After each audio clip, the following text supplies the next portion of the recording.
Good evening friends, मैं आपका संध्या classes में बहुत बहुत स्वागत करती हूँ। आज हम जो टॉपिक पढ़ेंगे लैटराइट सोइल के बारे में पढ़ेंगे, यानी लैटराइट मृदा। सोइल को हिंदी में मृदा भी कहा जाता है।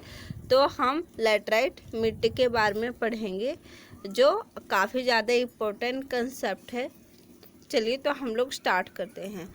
तो देखिए, जैसे कि आप पिक्चर देख पा रहे हैं, ये लैटराइट मिट्टी का पिक्चर है। तो देखिए, जो लैटराइट मिट्टी का जो नेचर होता है रोकी टाइप होता है, यानी रोकी मीन्स पथरीला टाइप का नेचर होता है। तो देखिए, ये जो बड़े बड़े जो चट्टान होते हैं और स्मॉल स्मॉल स्टोन में कन्वर्ट हो जाता है, यानी पेबल्स में, यानी कि पेबल्स की हिंदी होती है छोटे टुकड़े, यानी कि बड़े बड़े जो चट्टानें होती है छोटे छोटे टुकड़ों में कन्वर्ट हो जाता है। इससे उसी से ये मिट्टी बनता है। तो देखिए, जो इसका नेचर होता है रॉकी टाइप का होता है। तो आगे की ओर हम लोग बढ़ते हैं।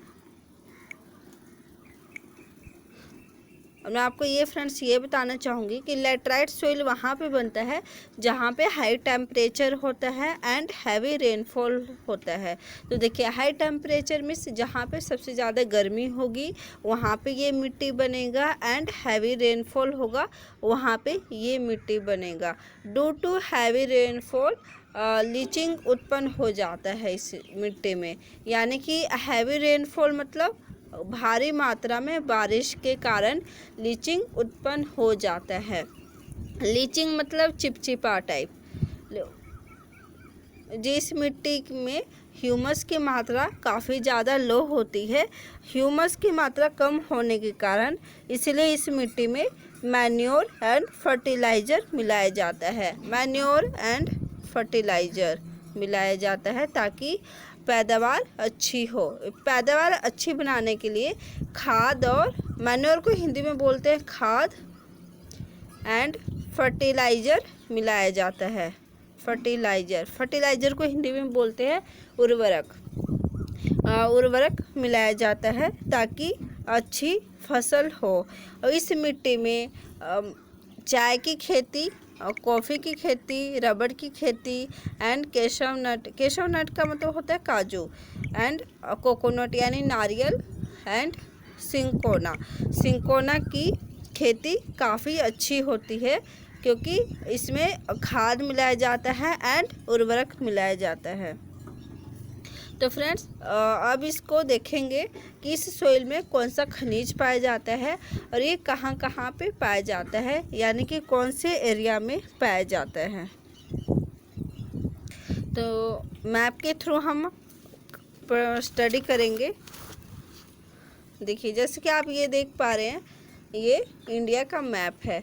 तो जो लैटराइट मिट्टी होती है ये केरला में पाया जाता है, यानी केरला यहाँ पे है, केरला यहाँ पे है, यहाँ पे गुजरात है, गुजरात, यहाँ पे महाराष्ट्र, यहाँ पे कर्नाटका, यहाँ पे गोवा, यहाँ पे कर्नाटका है, महाराष्ट्र के नीचे गोवा है, और यहाँ पे तमिलनाडु है, यहाँ पे यूपी है यानी आंध्र प्रदेश है, इधर उड़ीसा है। तो देखिए, जो लैटराइट मिट्टी होती है ये पाया जाता है केरला में, कर्नाटका में। यहाँ पे आपको मैं लिख के दिखा देती हूँ ताकि आपको और ज़्यादा क्लियर हो जाए। यानी लैटराइट मिट्टी पाया जाता है केरला में, कर्नाटका में पाया जाता है, एंड तमिलनाडु में पाया जाता है, तमिलनाडु में, एंड एमपी में, and hilly area of Orissa and Assam में, यानी कि जो पहाड़ी जो क्षेत्र हैं उड़ीसा एंड असम में, वहाँ भी ये मृदा पाया जाता है। तो देखिए, अब इस मिट्टी में ये हम पढ़ेंगे कि इस मिट्टी में कौन सा खनिज पाया जाता है। तो इस मिट्टी में खनिज जो पाया जाता है, आयरन ऑक्साइड पाया जाता है, आयरन ऑक्साइड पाया जाता है, एंड हेमेटाइट पाया जाता है, हेमेटाइट पाया जाता है।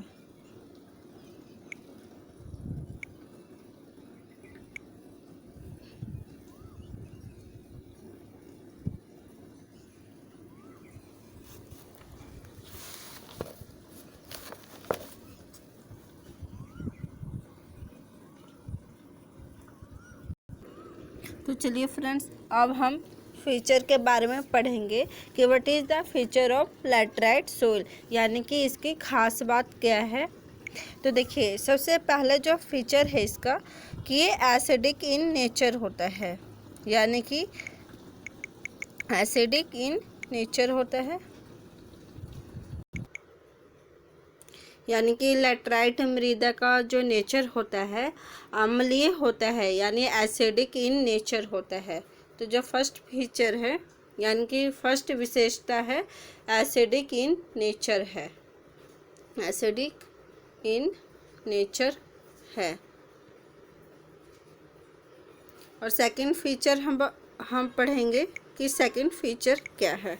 तो जो सेकंड फीचर है कि इसमें एल्यूमिनियम एंड आयरन पाया जाता है, यानी कि Fe एंड एल्यूमिनियम पाया जाता है। सेकंड फीचर ये है। और थर्ड फीचर है कि due to lack of nitrogen and potassium ये सूटेबल नहीं है कल्टीवेशन के लिए, यानी कि खेती के लिए। जो थर्ड फीचर है, due to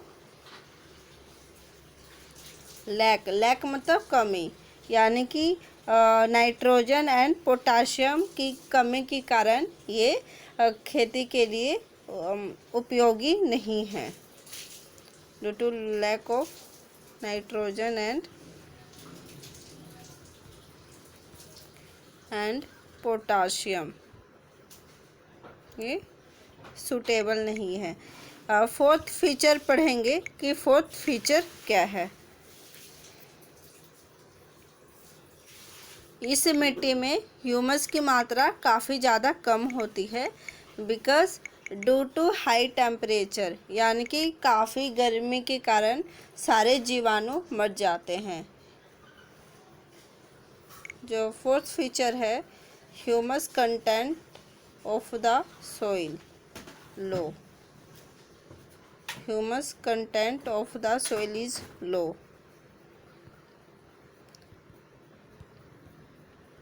because high temperature के कारण बैक्टीरिया जो है मर जाते हैं।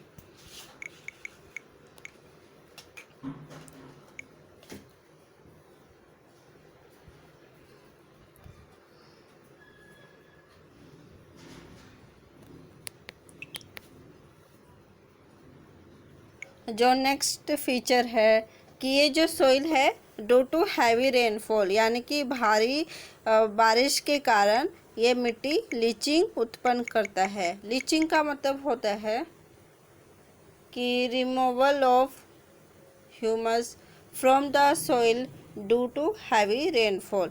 लीचिंग का मतलब होता है कि भारी मात्रा में, जैसे देखिए जो ये फर्स्ट लेयर है, मैं आपको डायग्राम के थ्रू समझा देती हूँ कि देखिए जो ये फर्स्ट लेयर होती है जिस पे पेड़ पौधे उगते हैं।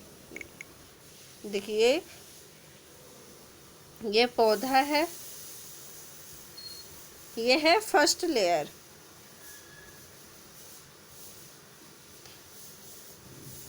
तो देखिए यहाँ पे बारिश आएगी, यानी कि बाढ़ आएगी, यानी कि काफ़ी तेज़ी से अगर पानी आता है तो जो ह्यूमस होता है ये फर्स्ट लेयर में पाया जाता है। ये सेकंड लेयर होती है, ये सबसे निचली वाली सतह होती है। तो देखिए ह्यूमस की मात्रा सबसे ज़्यादा फर्स्ट लेयर में पाई जाती है। तो भारी मात्रा में जब बारिश आती है तो ह्यूमस का बहाव हो जाता है, उसको हम लीचिंग बोलते हैं, यानी कि removal of humus due to heavy rainfall. तो आई होप फ्रेंड्स आपको जो है समझ में आ गया होगा। तो चलिए नेक्स्ट वीडियो में हम रेड सोइल के बारे में पढ़ेंगे। आज तक इतना ही इस वीडियो में। तो अगर आपको ये वीडियो अच्छा लगा हो तो इस वीडियो को लाइक कर सकते हैं, शेयर भी कर सकते हैं और सब्सक्राइब भी इस चैनल को कर सकते हैं। अगर आप इस चैनल पे नए हैं तो बहुत बहुत धन्यवाद, बहुत बहुत थैंक यू। आपका दिन शुभ रहे। Have a nice day.